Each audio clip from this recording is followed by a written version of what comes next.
Here we go.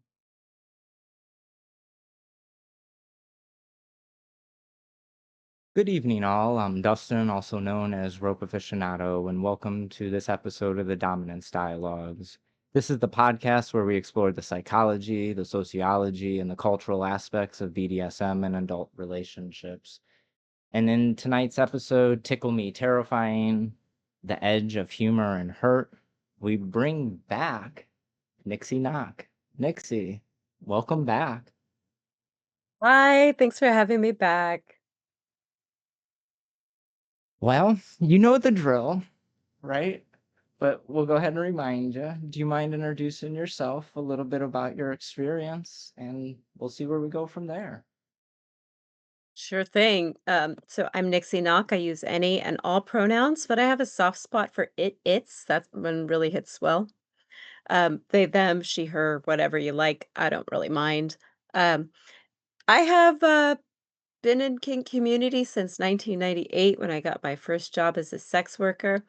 At the tender age of 19, I started learning on the fly, boots on the ground, all about the different ways that people express themselves through kink and how we really need safer and healthy outlets for that self-expression, because what happens when we Mm. don't get those outlets is that we really have a hard time dealing with every facet of life when we are suppressing an entire part of who we are, from the rest of the world. So over the last 20 something years, I have grown to really just want to passionately advocate for safer kink spaces and safer kink expression, through education and leadership.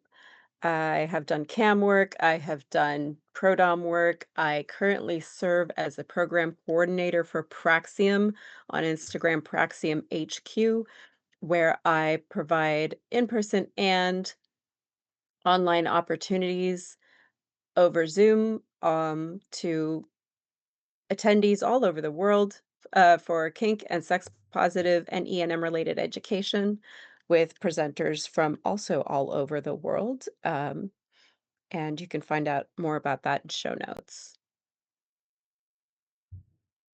I love it. The I remember our first pre-interview. I'd have to go back to my original notes, but I think there was like three or four topics that we discussed potentially for podcast episodes. And the first one, the agency, it was like such a hard one. Do we want to go after agency first or tickling? And I'm gonna go ahead and say I'm excited because this is a topic that we've had requested since early first season, and we didn't know who to bring on. And then the gods just bring this wonderful human named Nyxie Noc into our lap, and now she's going to teach us all about sadistic tickling tonight. And I'm going to have to say, I don't know much about it, so pardon my ignorance here, but I'm looking forward to learn. So let's kick it off. I didn't even ask this question, but let's first define what is tickling inside of the BDSM context, or what Okay, so can it be? there's a whole bunch of language in the tickle community that not even people who do tickling all know, because the tickle niche fetish is so it's like, you know how there's kinksters and then there's furries, and that they furries are kinksters, but they don't often kind of hang out together. And I think that the tickle community also are kind of like fringe kinksters, because not everybody who likes to tickle wants to involve sex or pain or kink into it. But I Mm, definitely think that the kink and fetish aspects of tickling belong in kink community. I just think that more kinksters need to be open-minded about, like, ticklers and ticklees in their community. So mm, there's some language to cover to just use for the rest of the episode. When I say lure, I'm referring to a tickle top, a tickler. When I say okay. lee, I'm referring to a tickle bottom, a ticklee, a person who gets tickled. And there are two basic ways that the body experiences tickle sensation, and that is nismesis, which is the light, sort of like bugs crawling on the skin, feather light touch type of tickling. And then there's another one called garglasis, which is the real, like, digging the fingers into the flesh, harder, more intense form of tickling. So I will throw those terms around tonight. We'll talk about lurs and lees. We'll talk about garglasis and nismesis. Those are really funny words that I had never heard before until I started researching this. And I had to have Google play me how to pronounce it because I looked at that word and I went, I don't know how to say that. So you're not alone in being like, I have never really thought about this because even me, who's been doing tickling for decades, in order to speak on it and teach on it, had to do more research because there was all these terms and words that I didn't even know. Mm. Mm. That the depth we're already at, I'm like, wait a second, I am out of my element here. Normally, in most conversations, I have at least a base knowledge. And I've my running joke when anybody's ever tried to tickle me almost my entire life, even as a child, is I just don't see what's so funny about it. Nonetheless, like to think about like the difference and like I don't know if you were able to see it, but even off camera, I tried to be off camera. I was like kind of mimicking your movements and like feeling like what it would feel like the deeper or the lighter touches. It's interesting to think about. I'm almost excited to learn a new skill to implement into some darkness of mine potentially. Yeah, we're really going to get into that tonight, where we talk about how it can be the main course or a supplement to other forms of play. I'm so Mm. excited. So let's start off with my first actual question for you is what draws someone to tickling? Yeah, when people ask me that question, my usual answer is why do anything?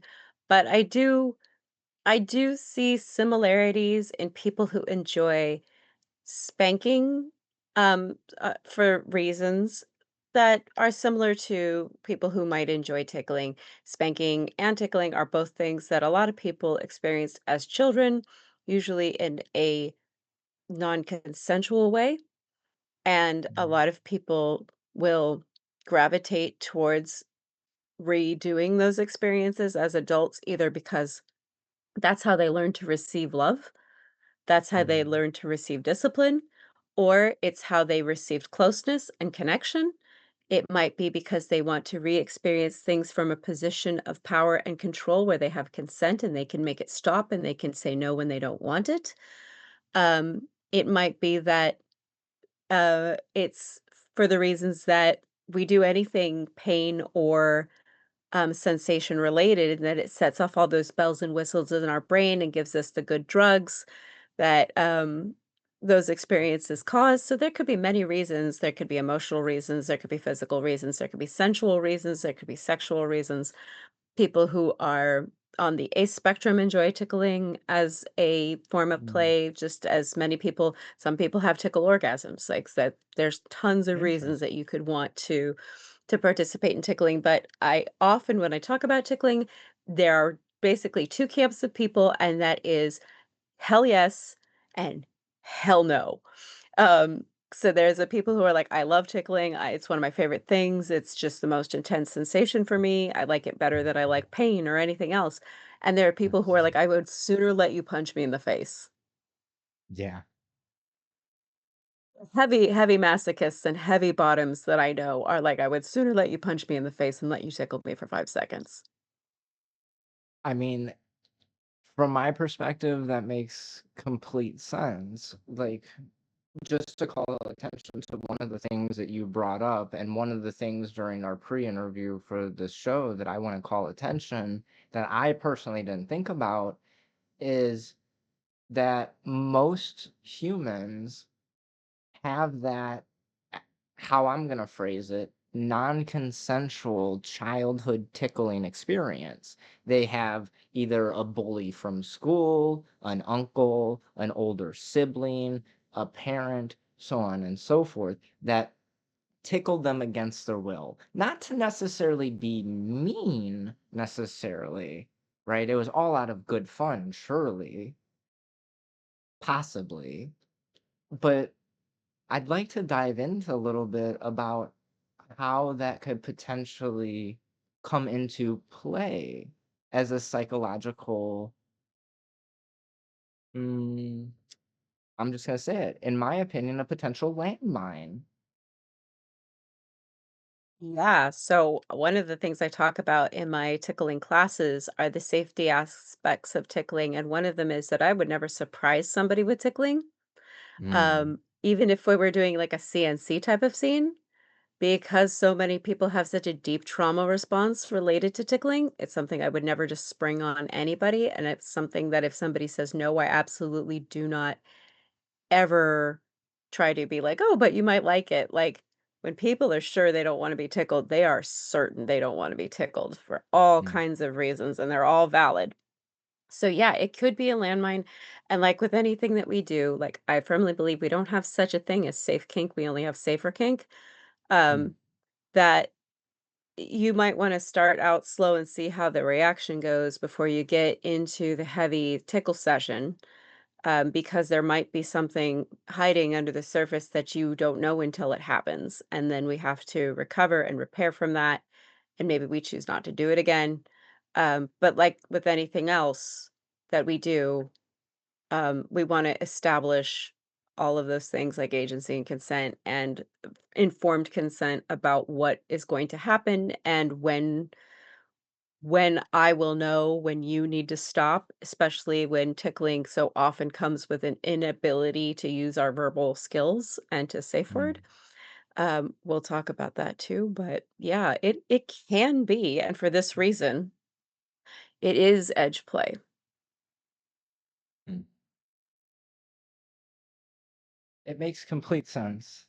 I mean, like you said, once again, just thinking about that, and as someone that self-proclaims as a seasoned kinkster or a BDSM practitioner, that's never had an interest in tickling, to be clear.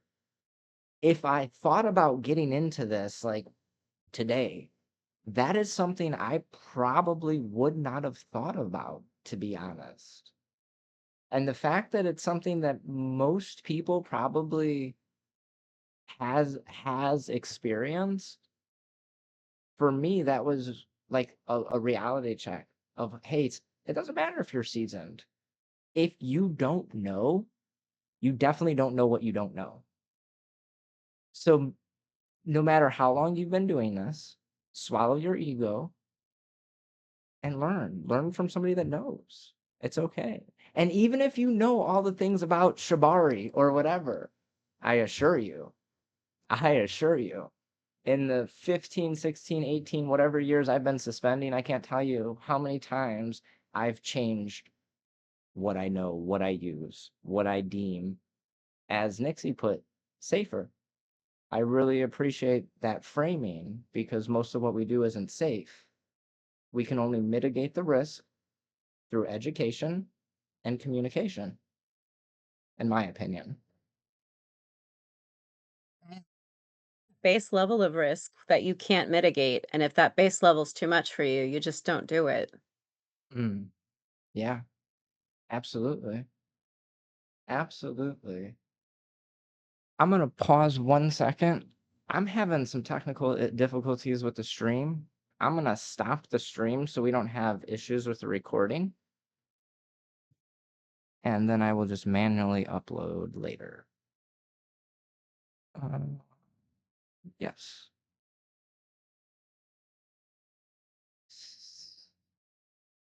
Keep recording. Just making sure it's staying recording.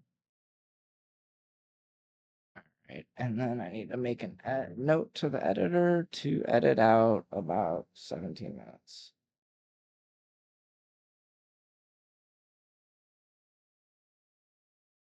16 to 17. All right.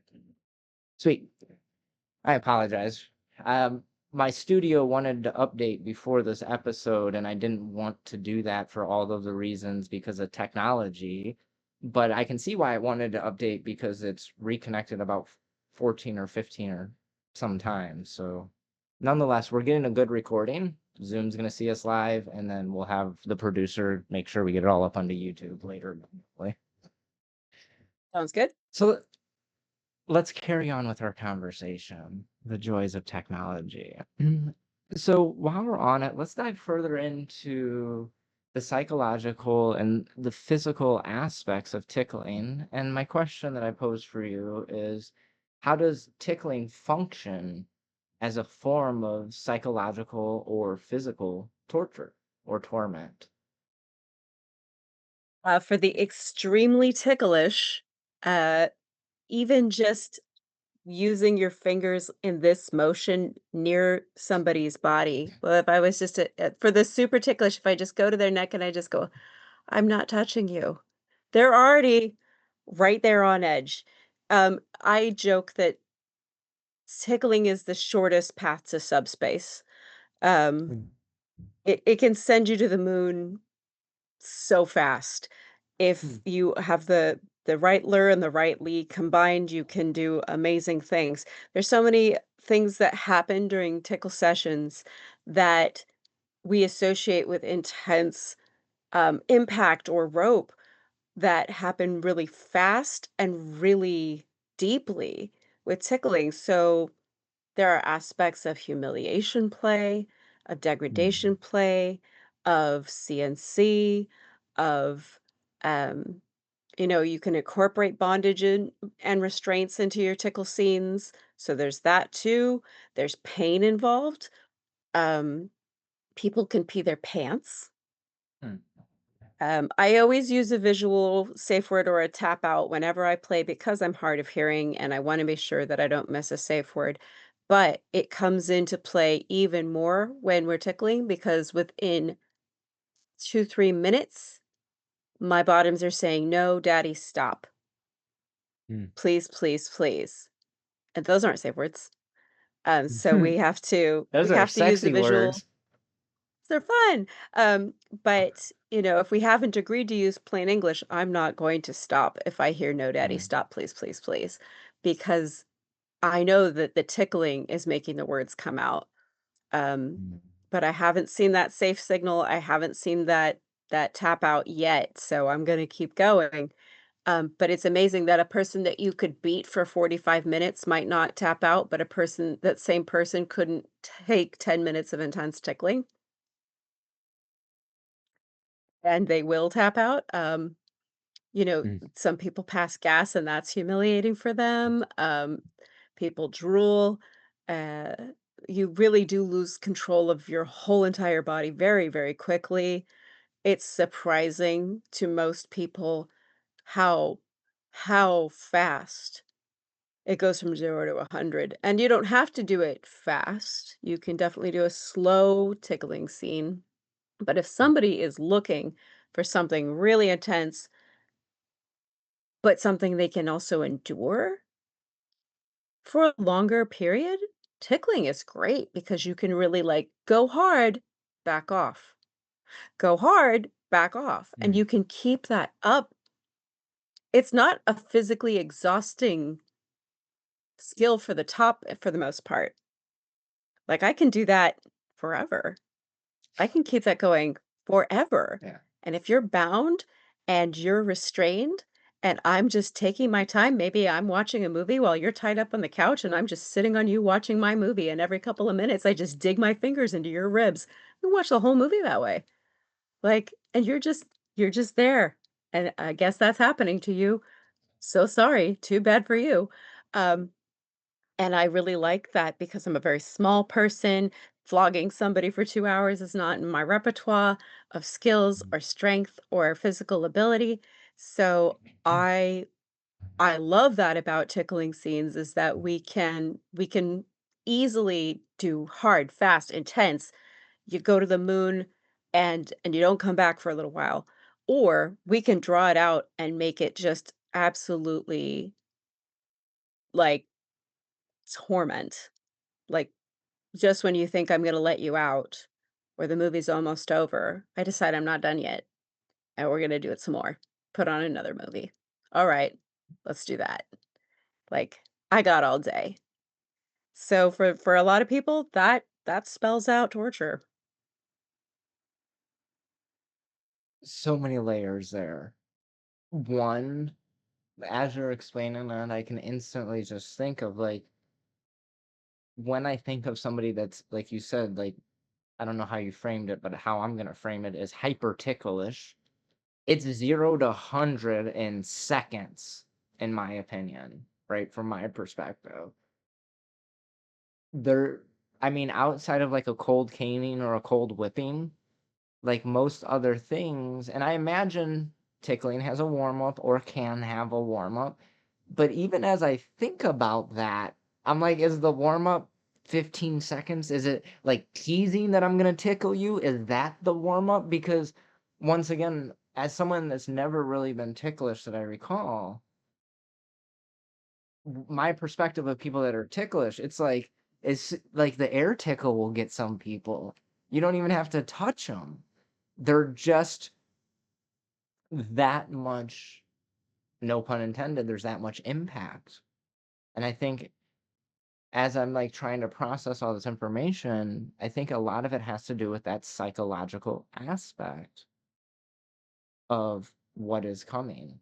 It's like the dread. Are they going to tickle me? Where are they going to tickle me? How long are they going to tickle me? Are Mm. we going to watch two movies? Is the second movie going to be Titanic? Please, not Titanic, right? Mm. Yeah, And so like any other, sensation processing, people can get tickled out, where you tickle them to mm, a certain degree and the body just kind of shuts down and is like, "No more, we're just gone. We're not in the building anymore." And that sometimes happens with other forms of pain processing, like I know when I sink into rope, I'm not feeling pain anymore. mm, Um, Even though I'm definitely getting rope burn, I'm getting rope marks, and I feel the bruises the next day, I'm not feeling pain anymore because 'cause I'm going uppies, and I'm happy, and that's great, and yeah. I'm not thinking about, "This is gonna suck later."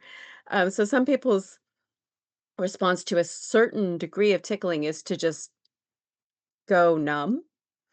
Mm, And then some people, like, it doesn't matter how softly you start to warm up, they're so ticklish that everything's ticklish immediately. And then some people start with just like the big three, I'll say, which is underarms, ribs, soles of the feet are ticklish. But the longer I tickle, they start to become ticklish on the face, on the elbows, interesting. on the knees, behind the knees, under the butt cheeks. Like they start to become more sensitive the longer it goes on.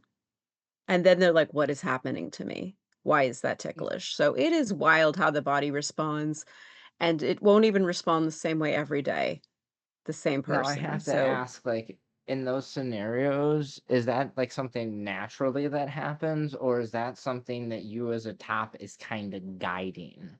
Right? Like in my head, I think of like if you're familiar with the term pacing, that's kind of what I'm thinking here, right? Like you're pacing them and bringing them into a deeper space to where you want them, or is it something that just naturally happens without any guidance?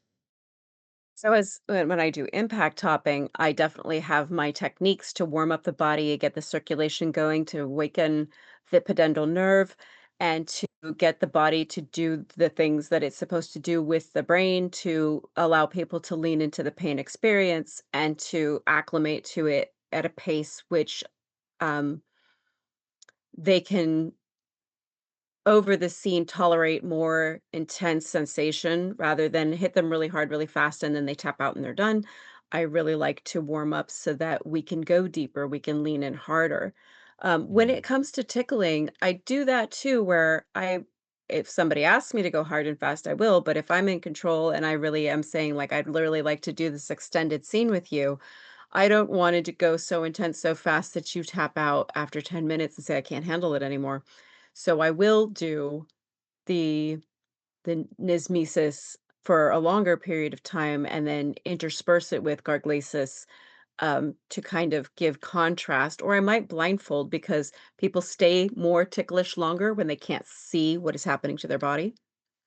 If Mm, they're looking at me tickling them, they usually start to get tickled out. But if they can't see it and they don't know where it's coming from or what part of the body, and I also vary, like, I don't just stay in armpits for a long time. I really am like, keep the body guessing, and I'm all over the place with my hands, um, really, really fast sometimes. And by that, I can extend the scene and I can heighten. I do notice that when people find tickling to be a sensual or sexual experience, they tend to feel it in more places on their body than just the big 3, the feet, the mm, armpits, and the ribs. Those are the people when I start to see people getting erect or getting aroused, those are the ones where I see that I can tickle the inside of their elbow after 10, 20 minutes of tickling, and that becomes then a ticklish zone, and under the chin becomes a ticklish zone.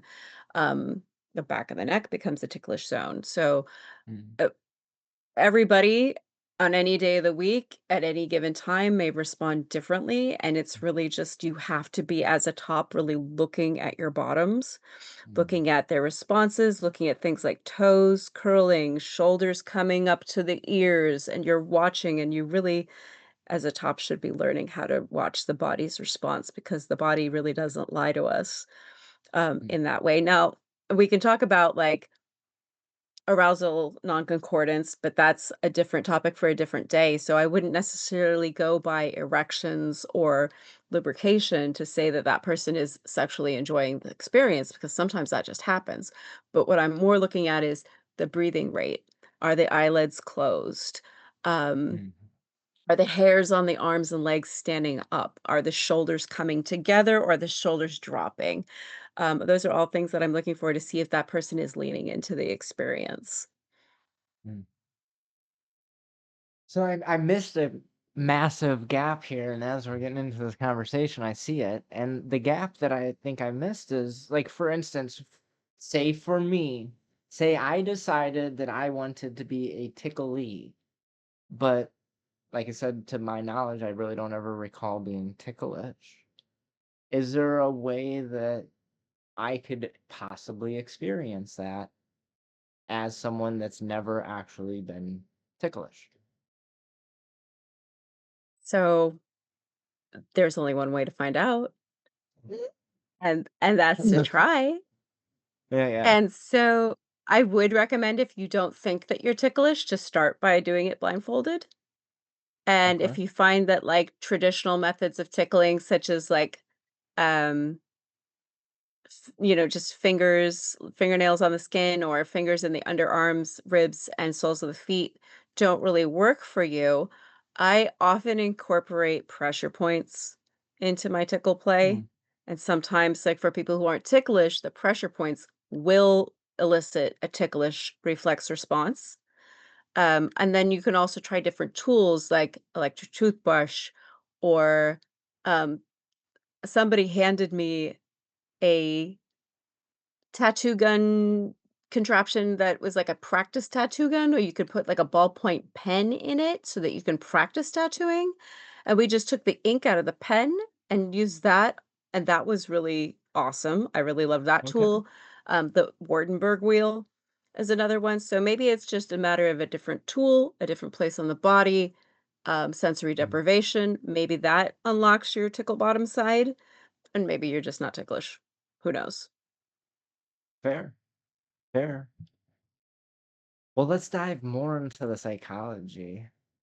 In your opinion, what makes tickling different from other forms of sadistic play? Well, there's the obvious one is that, like, usually when we're doing heavy emotional S&M or physical S&M, it's very stern, it's very scary, it's very like, "I'm gonna, do terrible things to you." And Mm, tickling, it's almost impossible to do tickling and be serious at the same time, and it's one of the reasons I love it. It could be very silly, it can be very fun. It can also be terrifying in the same way that like mm, a roller coaster is fun and silly and terrifying.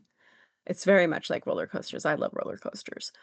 But yeah, like, it's when I tell people that I teach tickling as a form of torture, they're like, "But that's silly." And I go, "Yeah, yeah, it is. It's extremely silly. We're having a great time. You'll laugh so hard that your abs will hurt the next day." Like, what else can you say about that? Do you know any other forms of BDSM play that make you laugh so hard that your abs are sore the next day? I'm sure you could think of some if you really tried, but what I really love about it is that it is legit torture, but it is also the most fun you'll ever have while being tortured. Mm. It it makes me reminisce of this time. Oof, this probably dates me, but at least a decade ago, at a place called the Space in Columbus, Ohio, prior to COVID, way prior to COVID. And I remember being in a dungeon space, and it was a newer dungeon space to me, so I was still kind of finding where I fit in this dungeon. And I had a few people with me, and out of nowhere, very close to, I believe it was my right ear, I don't remember off the top of my head, I heard laughter. And I didn't know what it was, but it was one of the first times, if not the first times, I heard laughter in a BDSM dungeon because, well, I'm usually that serious Dom. Turns out I'm really not that serious. It took me a while to get there. But I want to thank these wonderful humans because I looked over and they were beating each other up with like the foam wiffle ball bats and having the time of their life. So much that on the way home, I stopped at 2 different Walmarts to buy one of those foam wiffle ball bats to use that later that evening. I have one. Because the idea, and I'm gonna throw myself under the bus here, the idea of fun completely escaped me as a dominant because I'll be honest, up until that moment, a lot of my dominance was picked up from outside influences of pre-built constructs of the me. I'm gonna throw myself, I'll take full responsibility, me romanticizing what a dominant or a master should be. And because of that moment, it helped my quest to realize that being a dominant or being a master is only one facet of Dustin. And now I like to be silly as a Dustin because that's part of who I am as a human. And sometimes that comes into me as a dominant or as a master. So the idea of me giggling and laughing while I torture somebody, I mean, I've done it in other ways and giggled and laughed, but this sounds like they'll be giggling and laughing with me. Normally they're crying, but I'm all for Yeah. new things. I do like to laugh at other people's suffering, and that's one of the reasons I love the Jackass franchise so much. But yeah, like just this weekend, I did a wonderful scene with a coat top and a really heavy masochistic bottom, where we had a giant rubber chicken and I had a fish, a rubber fish, and we just kept asking this poor bottom over and over and over again, chicken or fish, or both. And we hit them as hard as they would like with a rubber chicken and a rubber fish, and we had the best time. So silliness is my jam. I love it. What I will also say, though, is that it is scientifically proven that laughter helps us to process pain. So when we're Mm, incorporating other aspects of BDSM play like restraint, bondage, rope, um, electrostim, impact with our tickling scenes, we are helping our bottoms to process their pain from other sources by mm, laughing through it. So you give somebody a couple of zaps with the violet wand and then tickle them and make them giggle, they're processing that pain. You can hit them with a cane and interesting. then tickle them, and they're processing that pain. It is a pain processing tool to laugh. So, there's that for you too, and I love the way that our brains, treat us to all those good natural drugs when we are playing. It's fascinating to me. I did not know that. That is a very interesting thing. I'm gonna have to look into it a little bit more. I actually took a video note of it. I can't I this might be the single episode, and we're only 39 minutes in, that I've learned the most. Because like I said, I knew so little about this subject. But what's so interesting to me, and honestly, maybe this is partly because out of like the goal of the podcast, is I'm not learning like how to tickle. I'm learning about all the things that I wouldn't have thought about tickling, the potential childhood issues, or so on and so forth. I love it. This is great. I did not think about laughter as a way to process pain. Kind of makes sense to me thinking about it. But once again, Laughter like and all of swearing. the swear. Okay, I can see swearing. I Swearing usually helps us say process pain too. a few four-letter words help. Mm, this is great. So something else that I wanted to call attention to, because once again, like it was a gap that I just completely missed when we talked about our pre-interview, and we've touched on it a little bit here, but I want to bring extra attention to it. We talked about trust and the trust that can be broken or built during a tickling scene, specifically within power dynamics. So my specific question for you is, how can tickling be used to build or break trust within power dynamics? I think that a practice run of a tickle sesh with somebody who's curious about it is a great way to establish how we're going to play this way without high stakes. So maybe we have all our clothes Mhm. on. We're not doing any other stuff like bondage or impact. We're just doing tickling. And we'll start slow. And anytime that we notice any reaction, we're going to put our hands up. Mm, And that's an establishment of like, I'm not going to do this right now. I've noticed that the energy has shifted. You've gone nonverbal. You are squirming. You are whatever. And we check in.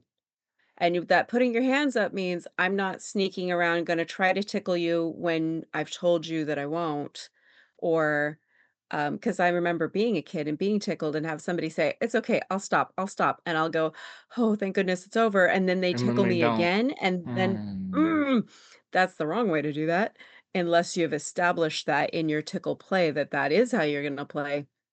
Um, don't do that, but start with really like and I show people, "My hands are up. You're safe for now. mm, I'm not gonna start again until you say, okay." The minute that I hear, "Stop, no, don't," whatever, and this is just to, like, see how you like it. This is just a test run. This is just a trial run. We're gonna see how if you're curious about tickle play, this is how we're gonna do it, and we're just gonna say, the second that anything doesn't look like it's fun anymore, we're putting hands up. You can see where my hands are. I'm not tickling mm, you right now, so that we can get that baseline for, will you really stop when I need you to stop? mm. Because when people are I done, they are super done. I can imagine. One of my favorite quotes. Well, I have two favorite quotes when it comes to trust. One is, right at the edge of fear is where trust can grow. And this is where where we're explaining, like someone's saying that they're gonna stop doing something and then they don't. And that's where we're putting a lot of trust in that person, especially if it's an authoritative figure, whether a consensual authoritative figure or a perceived authoritative figure. Um, and like even me, like the thought of it, like it just kind of gave me like this weird feeling inside of, if I said to stop and then somebody comes back and does it, like it's not even just breaking trust for me. I don't know what it is. It's something much deeper. And I think that's where, I don't know, maybe you're making me think of like some unrepressed or repressed childhood memory or something. I'm not sure. Maybe there's something I need to process, because like I said, even if you think about how I said it, I said I don't recall a time being ticklish. nonetheless, I don't, this isn't, my therapy session, but maybe I need something to bring up to my therapist. Um, but it's so interesting to think about how important trust is in everything that we do, especially power dynamics. It's the foundation. And my girl said something to me today, and I don't remember exactly how she said it, but it was something along the lines of she knows that I'm steady and she can trust that. And it made me feel good. It made me feel real good because, like, in my head, I'm gonna go ahead and throw myself under the bus, and I've already had some conversations with her and other people around me that the last few weeks I felt like I've been more stressed than I have in the last decade. I don't feel like I've been that steady. Nonetheless, appreciate the grace that was offered and the trust that I built prior. So I think without getting too lost, I think apparently I seen a squirrel and I had to run chase it real quick. What are some misconceptions about tickling inside of the BDSM communities? I think that and it's funny because if you were to talk to a vanilla person and say that you're really sexually into being tickled, they'd probably think that you were weird and kinky. But if you talk to Mhm, kinky people and you tell them I'm into tickling, they're like, "How pedestrian, how basic, how boring, how vanilla." And it's like, "Hmm, I could prove you wrong about that." Like, are you sure that's really not kinky? Because evidence says differently. But, yeah, I think that it gets kind of, like, downplayed as, like, light kink mm, or beginner's kink or, yeah, pedestrian kink. Like barehanded spanking is, like, basic and, like, impact tools are better. And I'm like, I teach both classes. I teach barehanded spanking classes and I teach impact with tools classes. And I really think that it's about how the body responds to either of those things more so than it is what the person watching thinks of it mhm, and what they think mhm, it is. Like, really, it's between the dynamic of the people sharing the scene to decide if that's working for them and if that's kinky or not, not for anybody else to decide. yeah, So if other kinksters don't think tickling is kinky enough, they're free to their opinion. However, I've taught this now several times this year. I've been asked to teach this at several conventions, and what I'm hearing from kink community and from the tickle community is this is absolutely a form of edge play, can be torture, mhm, is kinky, and all of those things, and, like, I don't feel a necessarily need to, like, justify that anymore. I think that the ticklers and the ticklees have their place in this community, mhm, and that anybody who's closed-minded to the idea that tickling isn't kinky enough is missing out. They don't necessarily need to try tickling for themselves, but I think when you start saying what is and what isn't kinky to other people, you're missing the point entirely. I don't know if that answers mm, your question, but yeah, like I do think the misconceptions that tickling is not kinky enough to be part of the repertoire of a hard sadistic top like myself. I am a sadist. I am a sadist. And I love tickling people.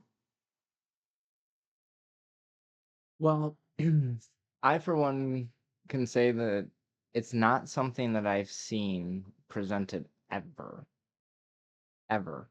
And all of the conferences that I've attended, whether in person or Zoom, and it's something that I have had multiple audience members reach out asking for us to find a guest to discuss this topic.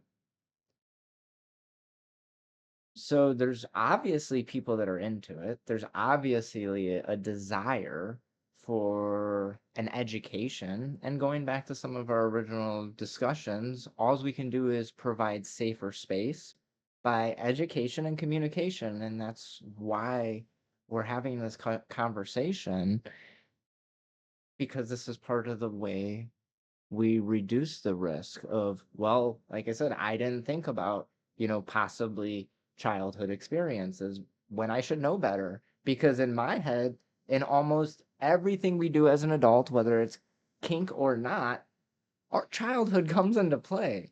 How we communicate with our boss, how we communicate with our children, how we communicate with our loved ones. In my opinion, a lot of that stems from our childhood, unless if we've done a lot of work.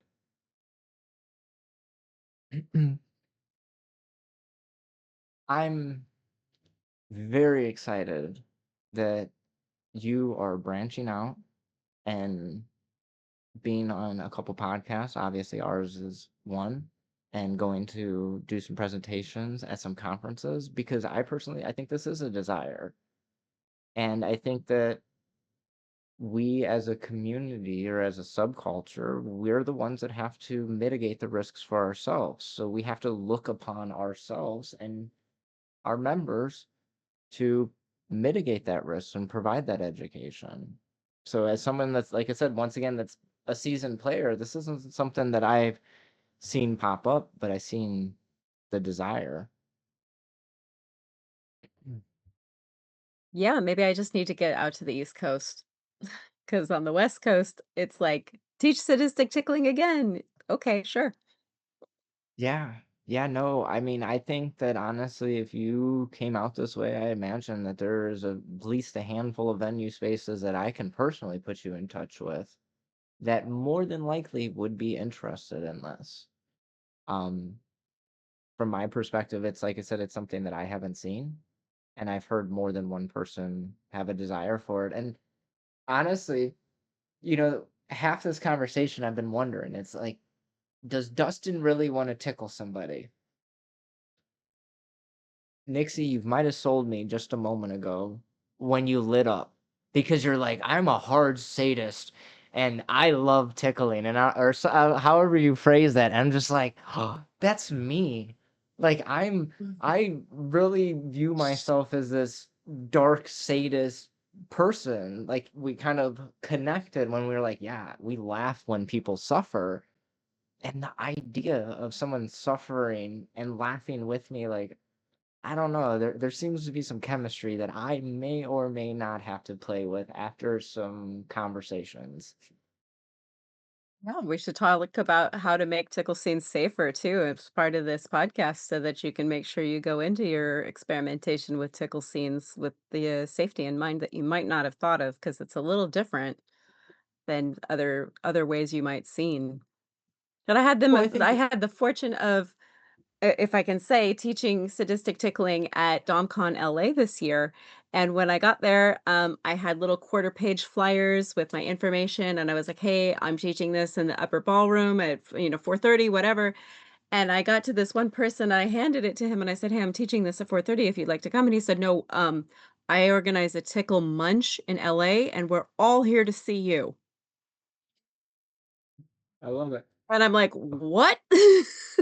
There's a tickle munch, and you're here to see me?" Like, that was crazy to me, and that was just one of the many experiences I had teaching about sadistic tickling this year, is that those people are out there. Those friends are out there, and they're ready. Well, and I think hopefully my next couple questions cover some of that of like the considerations inside of negotiating a tickling scene. So my very next question for you would be is, what considerations should people keep in mind when they're tickling? So if you definitely have any kind of medical conditions around your breathing or respiratory conditions, you definitely would wanna ask medical professionals, not a dom, medical Mm, professionals about the safety of engaging in an intense tickle scene. Um, and, if you do use an inhaler, then you want to have it out and ready on the table with the rest of your kit. You do not want it stashed in a bag. If you need it, it's like go find my inhaler. Mm-mm. It has to be right there. mm. I do Mhm. play with asthmatic people, and they do use their inhaler, and it's always right next to where the play space. It's next to the mat, it's next to the table, it's right next to the cross, whatever. It's there. We do use the visual safe word and the tap out. We do use red, yellow, and green because don't stop and please and no come way too easily during a tickle scene. Um, I don't recommend, especially if you're new to tickling, to incorporate ball gags, any other Mm, kind of gag, or any kind of hood. I think you really need to be able to see your bottom's face clearly for mm, distress. And I don't want their breathing obstructed really in any way. Now, if you are experienced and you want to take those risks and mitigate them appropriately, you're an adult, you can make those choices. I don't. I need to see people's faces, and I also am a lip reader. So if somebody needs to communicate me with me, I want to see their mouth. So I don't cover people's mouths, and I don't really use ball gags a lot. Every once in a while, if I'm doing a humiliation scene, I might put a kazoo gag in somebody's mouth, just for fun. But I don't usually do anything else other than tie them up and put them in a kazoo gag. So I wouldn't also then incorporate tickling. It would be hilarious to give somebody a harmonica gag and tickle them. That would probably make me laugh till I peed my pants, but I don't necessarily think it's a safe idea because I feel like there would be a lot of mm, saliva and that you run the risk of choking on the saliva, and then you really need to get mm, that gag off really quickly, which can be difficult to do. So those are just one thing we're thinking about, the safety aspects of breathing and obstruction of breathing. When it comes to restraints, I wouldn't recommend using something like a TK tie or anything that's unsafe to thrash in because people are mm, going to thrash. And if you're doing a tie where if somebody's thrashing, they are going to injure themselves, then that's probably not a safe form of restraint for a tickle scene. I really like my cuff and ankle cuff set that I have from House of Wolfram. They have special hardware that allow the wrists and ankles to do this movement so mm, that there's a little bit more flexibility than just locked in place, and we can shift positions. I can also, do one ankle to one wrist, which puts people in a really awkward position where they can't easily squirm away from the tickling or put their arms down where I can't access their sides or their armpits. So I do like those cuffs. Those are like my gold standard cuffs and ankle restraints. I think if you buy one pair, you'll never need another pair again. They are durable and wonderful, and I love them. So, I'll give you that information if people wanna find that in the show notes because I highly strongly recommend those cuffs and restraints. Other things you wanna do is clear the space so that if you're on the floor and you're rolling around, you're not bonking your head into the corner of the mm, coffee table, you're not falling off a bed that's high off the floor, you're not getting deep carpet burn unless you want carpet burn. Um, that if you are going to tickle to the point of urination or vomiting, that you are in a space where that's easy to clean up, and that you have a change of clothes. If you're in a public space and you tickle to the point of urination, that you can wear dry clothes home. Those are all some mm, things that you need to consider if you're going to play to that point. And even if you hadn't and that just accidentally happens, then you need to be prepared to clean that up and you need to be, have a plan B for what's going to happen to your clothes if you get somebody else's urine on them or your own. Um, yeah, those are just a couple of things, and then, we also wanna know about people's trauma responses when we play with them, so we wanna ask, like, "Hey, if you're not doing okay and you go nonverbal, how will I know? mm, How will I know if you're having a trauma response? What does that look like for you? And what do you want me to do when that happens?" So that's when we move into aftercare, and there's different aspects of aftercare, which I think was one of the questions, which I think we it's can just move actually into right now. yeah, The absolutely. aspects of aftercare for tickling are gonna be different than the aftercare that you might typically do for other types of scenes. So, aftercare for tickling, after we've really aroused the entire body and the entire, surface of the skin is very hyper aroused. Something like a massage or light touch as a form of aftercare, which I do a lot of after I've done impact, might Mm, be irritating or even abrasive on somebody whose skin is hyper aroused from a tickle scene. What I find is really helpful to come down from tickle scenes is proprioceptive input. So that can be weighted blanket, hot bath, not shower, because the shower water can also be irritating um, as a texture on the skin, but submersion in hot bath or tepid bath, weighted blanket rolled up like a burrito and sat on by persons or people, um, deep, deep squeezing rather than like stroking, sometimes hair pulling to kind Hmm. of like reset the body back to stasis rather than to continue. I find if somebody's really deeply in subspace after tickling, light touch sometimes keeps them in subspace longer than maybe they might want to be in subspace. If they want to stay there, that's cool. And then it can also have the adverse effect of being irritating. So you'll want to know your bottoms and you'll want to know their anatomy and how they respond to stimulus. But one of the rituals that I do when I finish a lot of scenes, especially if somebody is in subspace and they need to come back down, is this ritual I call putting your ghost back into your body. And it's a visual as well as touch-based ritual where I will gather the ghost from the space around the body, and then I'll just tell people, they can have their eyes open or closed. I'm putting your ghost back into your head, and I press firmly into the head, into the face. I'm putting the ghost back in your neck. I'm putting your ghost back in your chest. I'm putting the ghost back into your arms, and I squeeze deeply all the way to the tips of the fingers. We got to complete all the way to the tips of the fingers, the tips of the toes. I'm gonna make sure that we press into the chest, into the torso, into press the back into the floor, press the butt into the floor, press the thighs, the knees, the calves, the ankles, the feet, all the way to the tips of the toes. And I will say, as I do this, I'm pressing your ghost back into your trunk. I'm pressing your ghost back into your thighs. I'm pressing your ghost back into your legs. Um, and sometimes that's effective, and sometimes it's just a nice place to stay for a little bit longer. But Hmm. I do find that, yeah, like we do need to differently look at how we do aftercare for tickling because more light touch is probably not the thing to do. So much there. Two things I want to bring extra attention to. One was the uh, in that first question on considerations, and you called attention to breath play. And I want to call attention to it even on a bigger scale because I think so often we think of breath play as something that only transpires when somebody puts hands around a neck.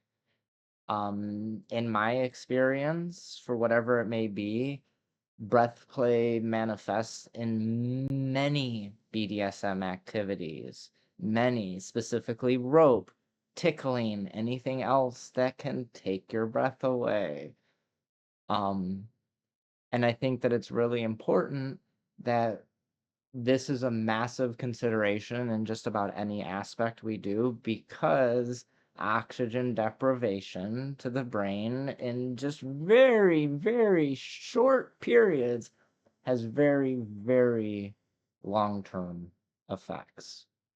Um, Nonetheless, in my opinion, it's something that we need to be very conscious of that breath play happens in many ways, not just when we put our hands around someone's neck. You're right about that. We do see a lot of hyperventilation when we do tickling. And so when I am engaging in like really hard and fast tickling, I will let somebody start to breathe very hard and then I'll back off Mm, to let them catch their breath a little bit, but not all of it. And yeah, then we go back. But I do have yeah. to give them breaks because I've had people pass out on me during other scenes, and I don't really I mean, it's usually a non-event. As soon as they lay on the floor, their eyes pop back open, they go, "I'm fine." But I still don't want that to happen because there Mhm. may be a day when their eyes don't pop back open and they don't say, "I'm fine." I'm hypotensive, so if I'm upside down for long periods of time, I'll pass out. Mm. Like, if you put me like a little teapot back up again, my knees are gonna buckle and I'm gonna hit the floor. So, again, we need to talk about those risks and medical needs that our players have. But yeah, like, you can absolutely make people hyperventilate until they pass out and or throw up, um, with tickle play, and it's a That risk was that some another people are willing to engage in. that was another thing that I definitely seen like the potential for, bodily fluids, so to say. As far as like urination, I definitely did not think of the potential or possibility of vomiting. That is one of the things I personally would not have considered. And now, as you've made me think a whole lot this conversation, I'm sitting here back looking back at some of the things other types of scenes that I've engaged in. I'm like, wait a second, did I not consider this here or there or wherever? Right? So this is for me as a person, I love when I get to engage in new topics that I'm just so naive about because it really, I don't know what I don't know. And it makes me start really questioning.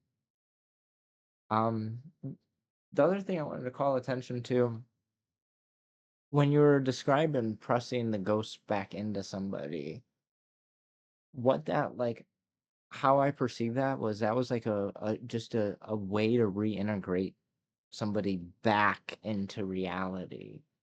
And in my opinion, like that is a word that we can to some level use in place of aftercare because a lot of it is reintegration into reality in my opinion. And I think about like once again as somebody that's very naive about tickling, like the typical aftercare of soft touch. I think about my aftercare blanket. I bet you that would be ticklish because it's soft and fuzzy. So after this conversation, that's probably something that before I did the scene, we may want to talk about. Do you want the soft fuzzy blanket or do you want a cotton sheet? Even that, maybe a cotton sheet might be too cool and that might be ticklish. Maybe they want a wool blanket. I don't know, something itchy.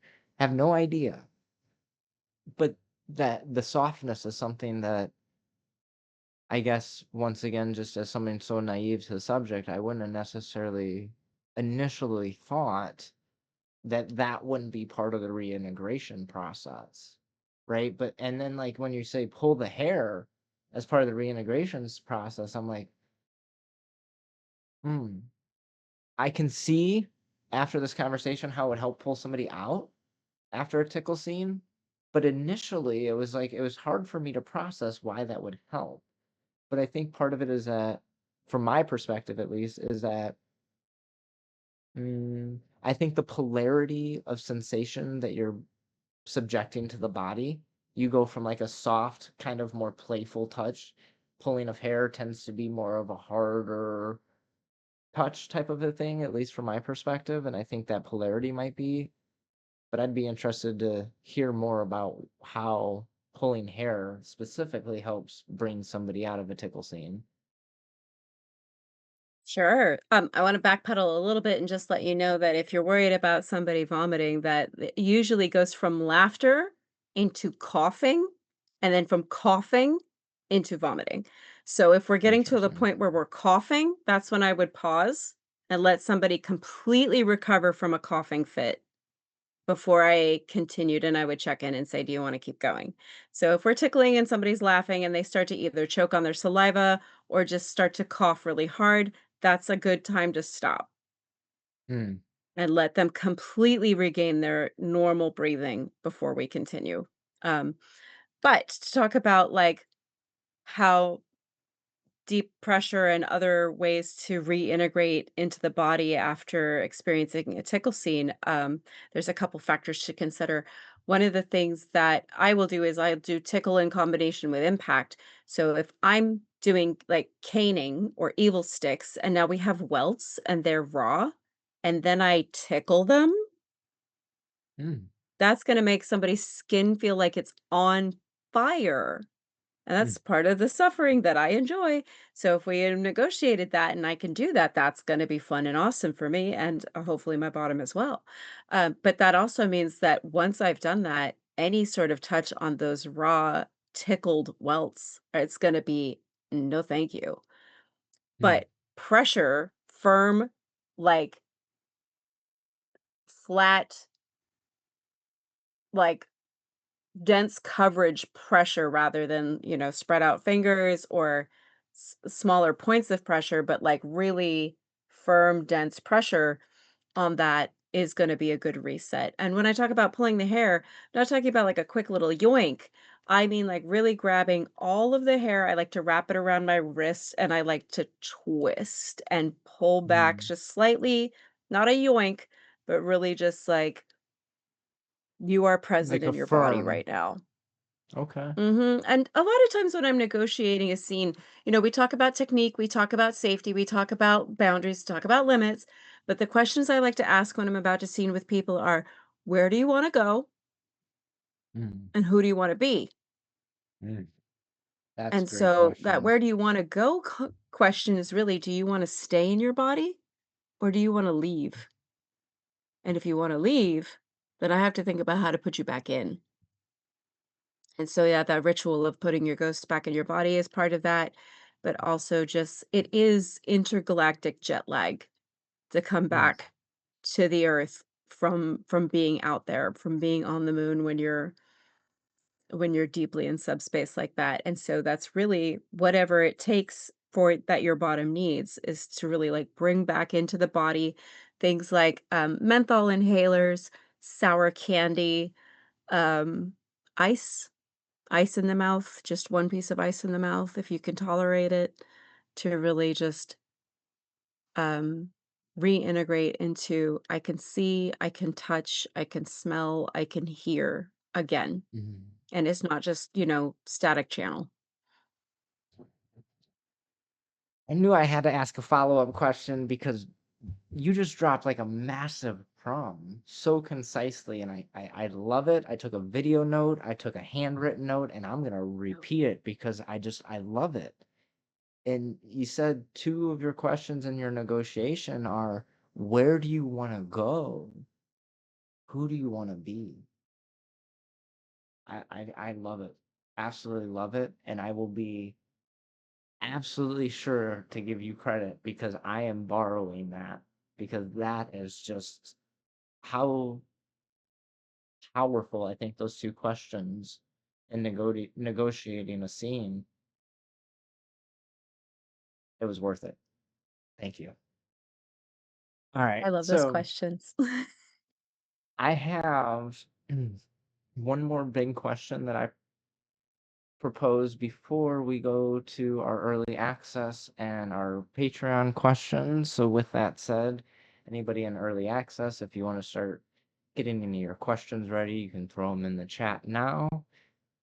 But my last question for you, well, not my last one, but the last main question at least, is what advice would you give to someone curious to try sadistic tickling for the first time? Hmm. As a lure or as a Lee? Because that would be 2 different things. I think we need to cover both. So, as a lure, Um, and it's kind of the same answer for both when I talk about this is if you've never done it before as a top or a bottom, I would say find somebody who has experience on the other side of the equation. So if you're an Mm, inexperienced tickler, find a ticklee who can tell you, hey, this really works for me, or try this.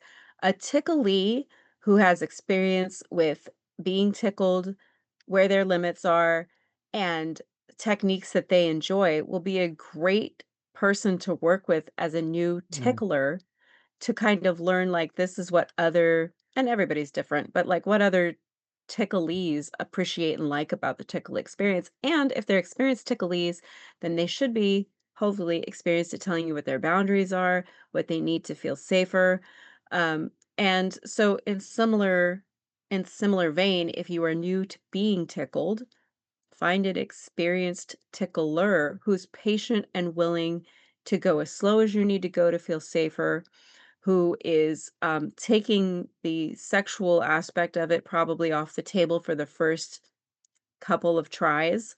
If Mm, that's something that you find that you want afterwards, it's just that with the addition of the sex component, there's a higher emotional and physical risk factor. And if you're really just experimenting with tickling as a form of play, to not obfuscate it with anything else like like sex might be a good idea. I mean, adults are going to do what adults are going to do. So my advice is really that you are start out with firm boundaries and the ability to express them and communicate them and hold them. mm, And then go in there, and it's funny because, like, we always talk about enthusiasm, consent, and I love enthusiastic consent, but what I'm really looking for is engaged consent. mm. Okay. I'm looking for, I might be terrified about this, I might be nervous about this, but I'm absolutely engaged with the idea. Mm, And in that way, like, you don't have to necessarily be enthusiastic, like, "I can't wait." You can be like, "I'm not sure, but I am sure I wanna try it. mm, Not sure if I'm gonna like it, but I'm sure I wanna try it." So, I do look for engagement and willingness to be like, "Nah, this maybe not for me." Okay, but I tried it, and it's cool, and it's fine, but it's not maybe something I wanna do again, rather than, "This is gonna solve all my problems," and then if it doesn't go the way that I thought it did, then I feel bad about it, which is, I think, the delineation between, like, enthusiasm versus engaged. Is like, engaged means, "This might not go the way I think it's gonna go, but I'm still willing to try." mm. But that's just, kind of my unique perspective. But yeah, your question really just makes me think of, find somebody who's done this before, who's willing to be patient with you, and who's willing to really take the time to answer all of your questions, to go at your pace, Mm, to indulge your curiosity and not have their own agenda about tickling to a certain point, tickling to a certain, you know, state of intoxication is a good word for what happens to people when they get tickled. We feel very intoxicated sometimes when we've been tickled very intensely. mm. Try to walk in a straight line after you've been tickled. I dare you, you will not pass a field sobriety test after you've been tickled right. My spouse and I did a gang tickle scene where he got Okay. held down by three women and tickled until he yellowed and then got a little bit of cuddles. And afterwards, he couldn't unlock his phone. Oh, wow. Okay. He was super high, Interesting. like, so, yeah, and, he didn't want to add any nudity or sexual element to it. It was really just about being overwhelmed and teased, but in a friendly way, and he had the best time. Mm, So, if somebody had said, "I only tickle for sexual play," or "I only tickle if the aftercare is sensual or sexual," then he would have been missing out on that experience because that's not his thing. So if you are going to play with new people when it comes to tickling, just really look for partners who are willing to be patient and indulge your curiosity until you have found your footing and know what you want. so many notes from this conversation, and so many that aren't specific to tickling. I appreciate your differentiation between engaged consent and enthusiastic consent. Because, like, for me, enthusiastic consent, for some reason, the word enthusiasm just really didn't sit well with me. Because it's like, I'm not always enthusiastic for some of the shit that I want to do. Honestly, some of it disturbs me if I'm being very blunt. I'm definitely Uh-huh. not enthusiastic about it, but I'm engaged, right? And I like that. And I really like that as You've added so much to my language and my vocabulary. I appreciate it so much, Nixie. And that for anybody that knows me, that's probably one of the biggest compliments I can give you because I find so much power in words and I'm constantly refining my words and my language. And I'm very appreciative of how many new words you've given me and how you have helped promote me to shape my language differently. So I do greatly appreciate that. I'm really happy. That's a great compliment to receive. All right. So before we go off on a crazy tangent, I want to ask you, and this isn't a question I normally would ask a guest, but do you see any gaps that we've missed in this conversation that's really important that we need to bring to attention before we go into early access or audience questions? I usually teach this class with a demonstration, and I feel like it's powerful to see a demonstration because you really can if you don't believe the words that are coming out of my mouth when I say you can go to space in 10 minutes with an Mm, intense tickling scene, or you can make it torture, you can make it CNC, you can make it breath play, you can incorporate impact, you can incorporate bondage and restraint. Um, it's different to see it in practice and see how quickly I can overwhelm a 250 pound, 6 foot tall person with my 5'2" body with just the tips of my fingers.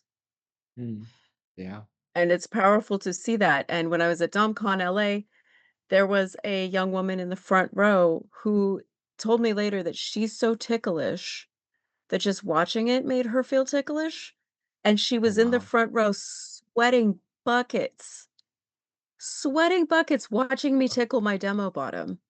Oh, wow. Um, and so if you have ever the opportunity to watch a tickling scene, or to watch a tickling demonstration at any of the festivals that you go to, any of the cons, any of the play parties or dungeon nights that you go to, if you ever have the opportunity to watch one, even if you're not interested, watch.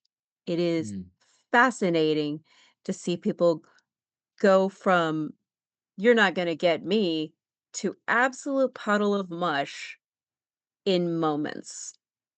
mm, And it's not like a flex, like, "Oh, I can turn you to jelly in minutes." It's really a wonder to behold for me every time that it happens. When I do it to people, I'm just like, "Wow, that is beautiful submission right there. Wow." mm. And I'm nothing without my bottoms. Like, I who am I if I don't have somebody to exercise my whims on? But they give me so much, and it's that feedback loop of, like, I'm giving you what you need, you're giving me what I want, and in turn, I wanna give you more, and you give me back, and it's fantastic, and to watch it in real time in a tickle scene, Mm, to me, will really if you're on the fence about the joy that you can get from an intense sadistic tickling scene, you will know. You might still say, "That's not for me," but you'll see. mm. So much here. I'm gonna need like a solid week to process my notes on this conversation. I'm just thankful that I have so many notes. So let's dive into our Patreon questions. Looks like we have two, and one of them seems like they were a psychic because it's something that you actually already called attention to. So I don't believe I told you this, and I apologize, but I post all the questions in the chat for reading, as I verbalize them as well. So posted in the chat, we have, why do you think tickling is often dismissed as light or silly, even when it can provoke such intense responses? I mean, it is silly. There's no way to get around that it's silly. If you're serious during your tickle scenes, like, maybe lighten up. Like, it's supposed to be fun. It's supposed to be silly. Um, but at the same time, like, is it light? Is it, like, fluffy? No. No, it isn't. Not even a little bit. You can, if you want to, you can have a little pillow fight. You can tickle somebody with a little feather, Gucci Gucci goo, and you can do it very sensually and like can be part of like a sensual erotic experience where it's just like light strokes and it's but I don't even know if that's necessarily tickling so much as it is sensual touch. When I'm Mm, talking about tickling, I'm talking about things that engage reflexes involuntarily. Involuntarily reflex, squirming, trying to dodge my hands, like, even the person who says, "I'd never brat, I would never brat, I would never brat." You tickle them and they're gonna they're yeah. gonna do it. The person who says, "I would never dodge your strikes, daddy," that'll put them to the test. Um, Mm. so yeah, the answer to that question is really, like, if somebody thinks that way, they haven't seen how it works. They haven't tried it. Like, you'll see.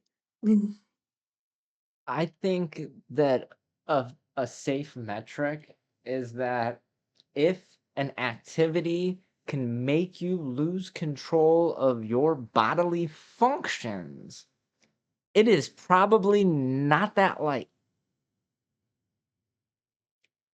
Nope. Yeah, I think that I appreciate the directness that it's supposed to be silly, but I think that a lot of this discussion has brought the seriousness to what it is or what it can be, and I think a lot of it is like um the things that are adjacent to the actual tickling action, right? Not necessarily the tickling, but the things that are adjacent, like the loss of control of bodily fluids or so on and so forth, that some people may or may not have thought about, which definitely ups the ante to the type of scene that it can be.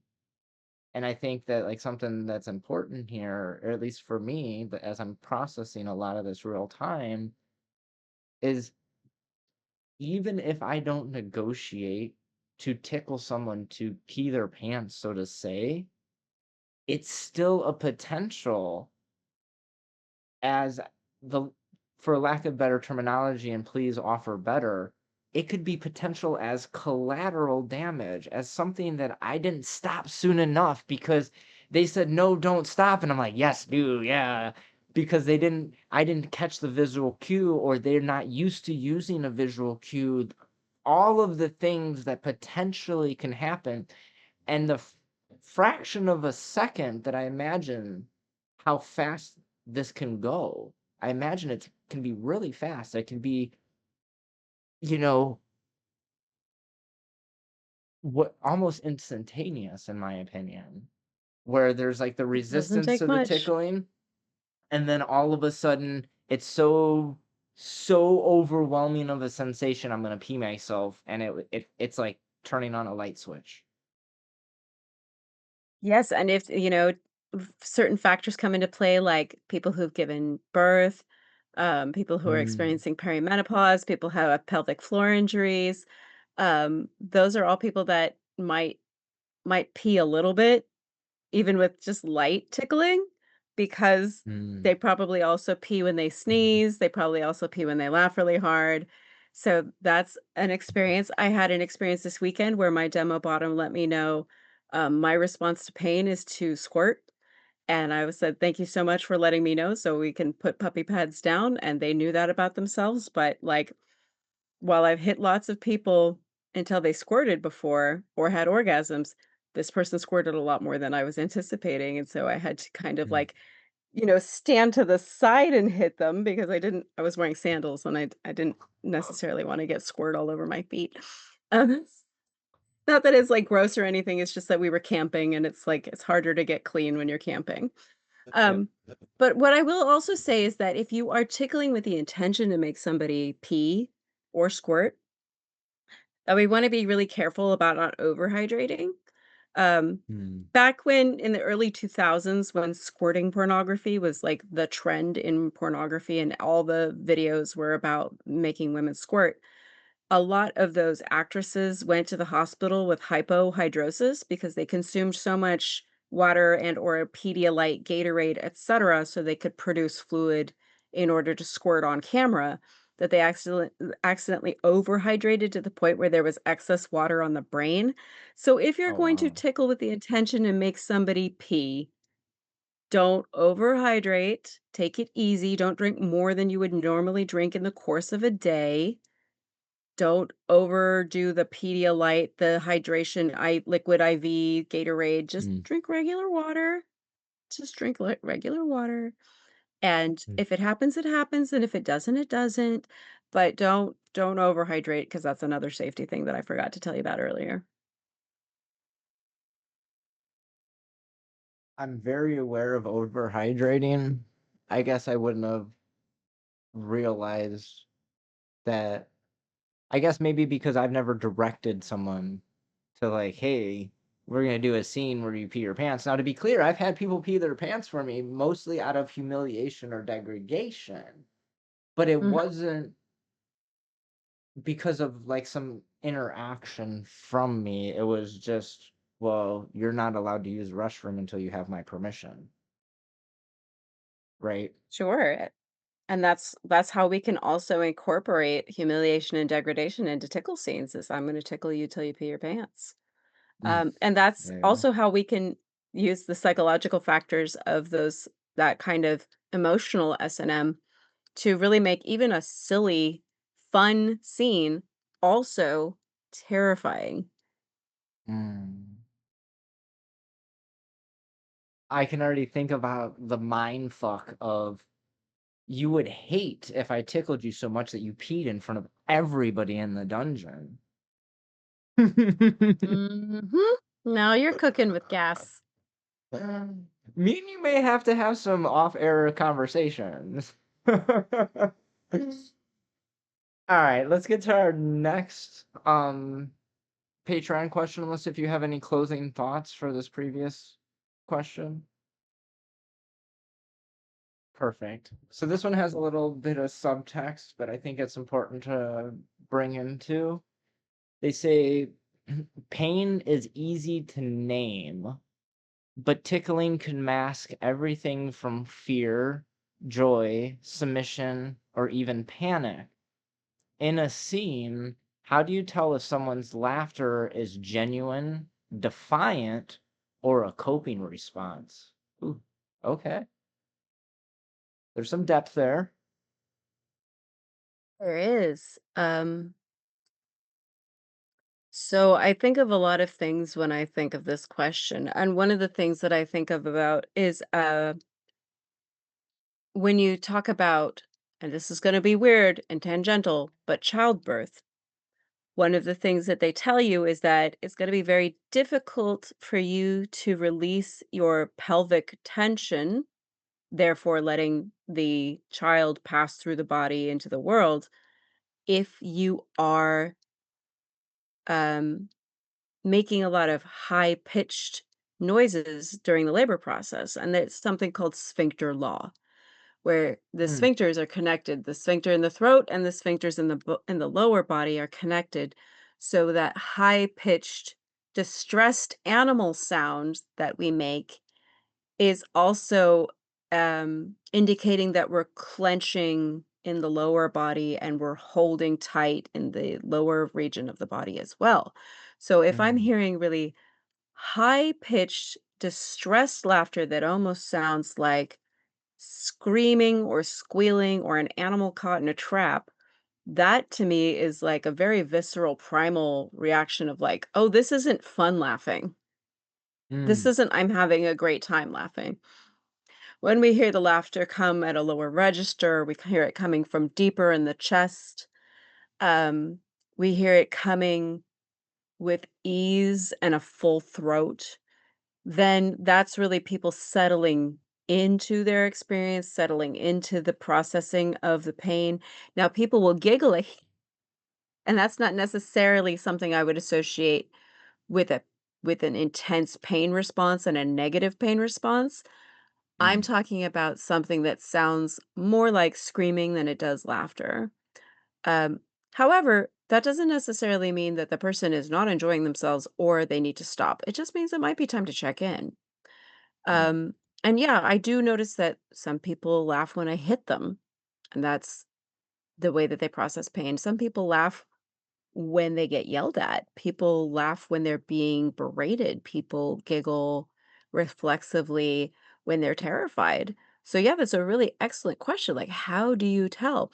I notice that if it doesn't reach the eyes, that it's not a genuine laugh of mm, born of amusement.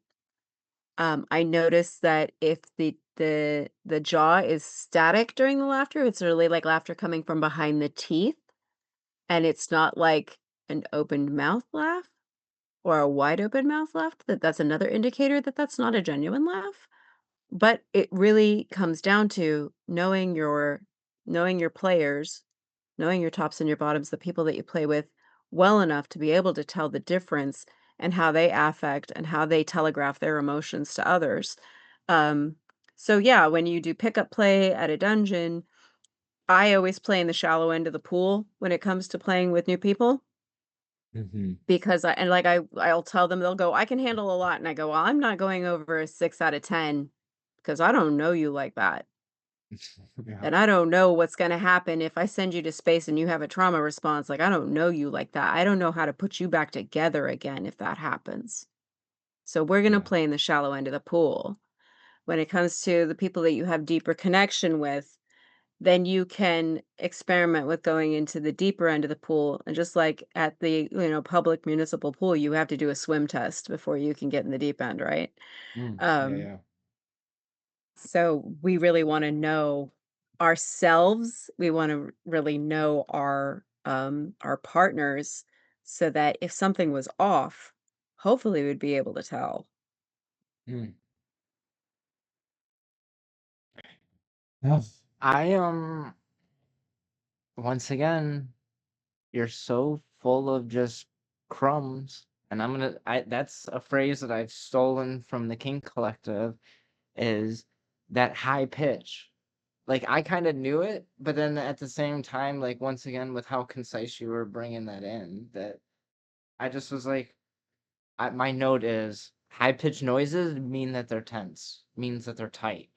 Like, something so easy. And this is where, as I've helped mentor various tops of various flavors, I constantly talk to them that, in my opinion, in order to be a good top in just about any field, you have to pay attention to your bottom. As I believe you said earlier in this episode, the body doesn't lie. Pay attention to their body language. Are they pushing towards you or are they pulling away from you? It's going to tell you a lot. I didn't think about if they're laughing high pitch, that means they're tensing up, or if they're laughing more of a low pitch, that means they're relaxing into it, in my own words. Definitely an interesting thing. Now I'm like, are people screaming in high pitch or are they screaming in low pitch with me? Now I got some science to do over here, some experiments, we'll say.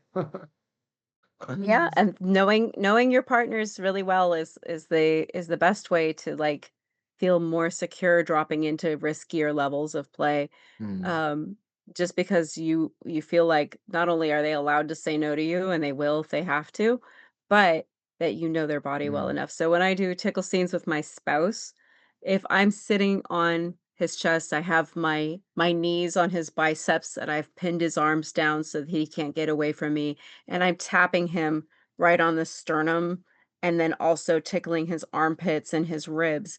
What I don't see, but I saw on camera the first time that I taught this class, is that he rolls his toes when he's having a good time. Okay. So when I'm tickling his ribs and his armpits, his toes are having their own little party on their own, and, it was one of the moderators of the class who was like, "Did you guys see that? That was fantastic." And I rewatched it and I was like, "Oh, now I am learning more." So even, like, if you have permission, film this scene so that you can watch it later and see Mm. what you missed when you were only checking from your own perspective. If you're allowed, because filming people is dodgy. I'm married to that guy. You know, one of these days somebody is gonna have to bury the other one, so we can film. But, Yep. yeah, it's always filming is always a risky topic, but if you can do that, then it might be something that you would wanna see so that you can see how the entire body, not just the part you're focused on, reacts to the stimulus. Well, I think something else to bring attention to here that I don't know if we actually touched on much, but for me, something that I personally like as just a single word, I love debriefs. I love reflection, right? I love it constantly. Like I want to look back. So for the people that may not be open to being recording, something that I like to ask people is, in your own words, can you describe the experience that we shared? Because they may be like, "Oh my god, my toes were having a party. It was great." Meanwhile, I didn't get to see it. And like you said, recording may be a little bit touchy. And just going back to my previous statement, in my opinion, in order for us to be good tops, we need to listen to our bottoms. And part of that, from my perspective, is a responsibility that we have as a top is we need to create an environment that is conducive for safe communication, where we're not going to punish our bottom for being honest with us. And Yeah, I that's trickier cannot than grow what some from people only think. positive feedback. You really can't there is not a lot of Yep. growth in only getting positive feedback, and I will also say that, um, because I have a great sub who loves to be cucked, not just in a sexual way, but loves to be service cucked and loves to be scene cucked where I go, "I'm gonna hit them and not you. I'm gonna tickle them and Mm, not you, and you're gonna watch." That I've mm, incorporated her role as a spotter into a lot of my scenes when I do pick up play in public spaces. So now I have a spotter. So I have somebody to run and go interesting. get wipes if I need them. I have somebody to help me with aftercare or clean up while I perform aftercare if I need them. And this person performs a really invaluable role to me, but also I can ask them, and they're very observant, and I ask them to pay attention and make mental notes. What did that scene look like to you? And what I love about this is that when I rope bottom, it's almost always in a dungeon where photography is not allowed. I very rarely get to see myself in rope. I almost never have the advantage of having a photograph to see what that looked like and comparing it what to what it felt like. So I'll ask my spotter slash partner, how did that look like to you? Because they're also an experienced rope bottom. And they tell me how it appeared that I was processing the experience of being in rope. Mm, Um, and I can't say enough. I'll probably write an entire class on why you should use a spotter in your scenes. They mm, are more than just a safety. They can offer you a perspective that neither of the other 2 players can offer. Now, if it's a comfort level, if I don't really wanna be watched like that, that's totally valid, but especially if you're doing pickup play and mm. everybody's cool with it, like, I can't say enough good things about incorporating a spotter into your play. I have I spoke a little bit about it, specifically with rope, and most um publicly and loudly about self-suspenders that I personally don't think someone should self-suspend without another human in the room. And I know that is a very strong belief, but I don't want to get lost on the tangent. I fully Oh. support having another human to um perceive the events that are transpiring for all kinds of reasons. But mostly going back to mitigating risk and also providing another perspective of where we can learn more, like for instance the toes. Yeah, I do love a spotter, I think they're great. So let's start to bring this one home. My last question: what's one key message you want our listeners to take away from this discussion? Mm. Um, well, but this is what I'll say. I made a keynote speech last Friday, and I started from the first lesson I learned as a little baby sex worker in 1998. It was a huge aha moment for me, um, when I witnessed something that I didn't even process for years afterwards. But I was on the phone with somebody doing phone sex, and they had their first experience with subspace in their Mm, life on the phone with me at 87 years old, and mm, immediately dropped because they realized that's what they needed. That's what they needed, and that it was very highly unlikely at their age they were ever going to get to experience it again. So mm, they went from that high of subspace to an immediate drop of like, oh my goodness, I need this so much and I'll never have it again. And so mm, this speech wove its way around, and I finally came to the main point that I shared with the audience, which is what I'm going to share with your audience right now, is that while play is not an entitlement and access to other people's bodies is never an entitlement, kink expression of any kind, including tickling, is part of who we are. mm, And that effort of masking and hiding and living in shame and fear that people will find out who we are and what we like and what we do is emotionally taxing. So I really strongly advocate for people to find healthy, safer outlets to express their kink, whether it's tickling or anything else, within the confines of agency and consent, mm, while you're never entitled to play with anyone else. You are entitled to your self expression. And that mm, it really is just as much as being gay or transgender or any of those other orientations that we talk about, it is part of who we are. There's evidence to support that certain partialism fetishes are inborn and hereditary. How much mm, more evidence do you need to support that this is part of who we are?